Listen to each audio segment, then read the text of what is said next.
ঝিনাইদহের মহেশপুর উপজেলার বাথানগাছি গ্রামের শ্যামল ভক্ত দাস, রাজেন্দ্র ভক্ত দাস ও অচিন্ত ভক্ত দাস এই তিন ভাই গড়ে তুলেছেন ক্রিকেট ব্যাট ও স্ট্যাম্প তৈরির কারখানা।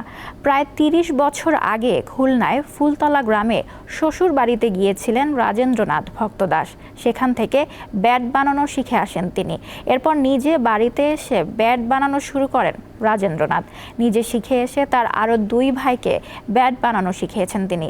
প্রথমে অল্প কিছু ব্যাট তৈরি করলেও এখন তার ব্যাটের চাহিদা ব্যাপক।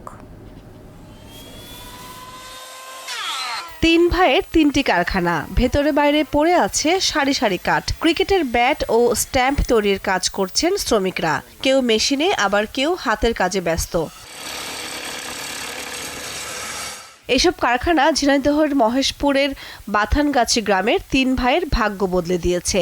এক ভাই বিদেশে পাড়ি জমালেও বাকি দুই ভাই এগুলো পরিচালনা করছেন। আমি প্রথমে অল্পই শুরু করছি, ওই 4-5 কাঠ দিয়ে শুরু করছিলাম প্রথমেই, চেষ্টা করে দেখি কেমন হয়। এখন আমি তো সরাসরি কাঠ চলে যায় আমার আর কি। কুষ্টিয়া, ভাড়ামারা, এতে বিভিন্ন যশোর, নাভারুন, সাতক্ষীরা, এগুলো সব আমার কারখানাতেই চলে আসে।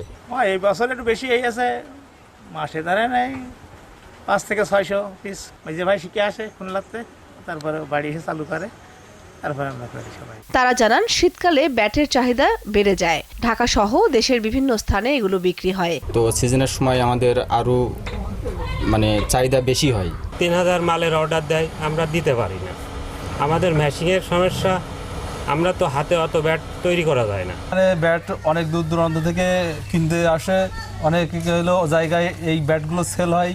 আমাদের বন্ধু বান্ধব আছে, আবার ওরাও কিনে আনে পরিচয়। এখান থেকে আবার অনেক দূর থেকে লোকজন আসে এখানে ব্যাট কিনতে। এবং এই ব্যাট প্রথম কারখানা ছিল খুবই ক্ষুদ্র এবং ছোট, এখন আস্তে আস্তে একটু বড় আকার ধারণ করছে। মহেশপুরের বাথানগাছি গ্রামটি এখন ক্রিকেট গ্রাম নামে পরিচিত।